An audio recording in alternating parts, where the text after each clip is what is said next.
Yeah, the worst of it isn't even here. So this early snow actually came in a lot earlier than I anticipated, and it dumped a quick burst of snow, which is going to up the totals in a lot of places that have seen snow north of Charlotte. Now, south of Charlotte, we've had this little hole in the radar, but it's filling in quickly. So the snow is starting to redevelop here across Mecklenburg County. We've had a couple big bursts here at the station here on the southwest side of town, and right now it looks like we're getting another one. You go up towards Concord, Kannapolis, over towards Huntersville, Cornelius. These areas have seen about 4 to 5 inches. Then you go to the north. These areas, we're talking 6 to 7 inches, and by far the hardest hit area has been this Interstate 40 corridor, a good 6 to 7 inches already on the ground, and more moisture is coming in. The reason we're concerned about even heavier rain coming in, or I should say heavy rain, heavier precipitation, is there's more moisture coming in from the south, and the best activity is still over Tennessee, northern Alabama into northern Georgia. You see all this moisture. The low is beginning to crank up. It's kind of re-intensifying and reorganizing. There's also an upper low back towards the west. All of that has to move our direction.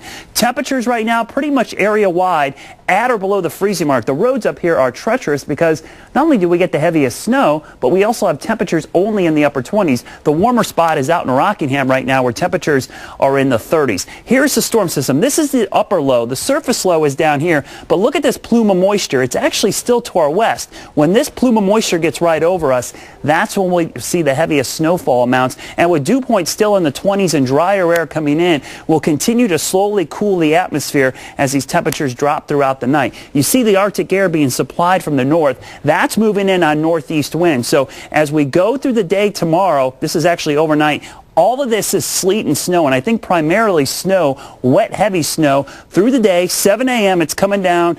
Even through lunchtime, everybody's seeing snow at this point mixed with sleet, a little bit of ice down here, but then it really gets colder and everything becomes even lighter snow, probably fluffy at this point because the temperature is going to drop like a rock by tomorrow night, and we'll see temperatures plummeting down into the teens, and this is when the roads will probably be the worst by the time we wake up on Sunday morning. How much snow are we talking about? It's going to be a very sharp cutoff. Interstate 85 seems to be the line. South of there, maybe 3 inches on the south end of the county, 2 inches, 1 to 2 along Highway 9 heading down towards Rock Hill, Lancaster over into Union County. But you get from Charlotte north, the totals ramp up to 6 to 8. And then with the early snow already in these areas, I wouldn't be shocked to see some totals above a foot, maybe as much as 16 inches. You got to think, already 7 inches on the ground. You throw in some more snow on top of that, another 6 or 7 inches, all of a sudden you're at 14 inches. So the snow meter for the Charlotte area, a little light on the side of town, but we're going to keep it at a 6 because it's going to have a big impact on all of us. So here's your city-by-city forecast. Solid snow here to last all day tomorrow. Temperatures kind of holding steady in the 20s. Here in the Piedmont, we'll drop down into the upper 20s tomorrow. We'll be lucky to get back to the freezing mark with snow and sleet throughout the day. Further east, watch out for some sleet and ice mixing in with the snow here, especially towards Rockingham and Chesterfield during the day tomorrow. We could see some icing on some of those trees and power lines. Now, even though most of this will wind down tomorrow night by this time, the coldest weather comes in Sunday morning and Monday morning. And when you get snow on the ground, it actually causes those overnight lows to dip even further because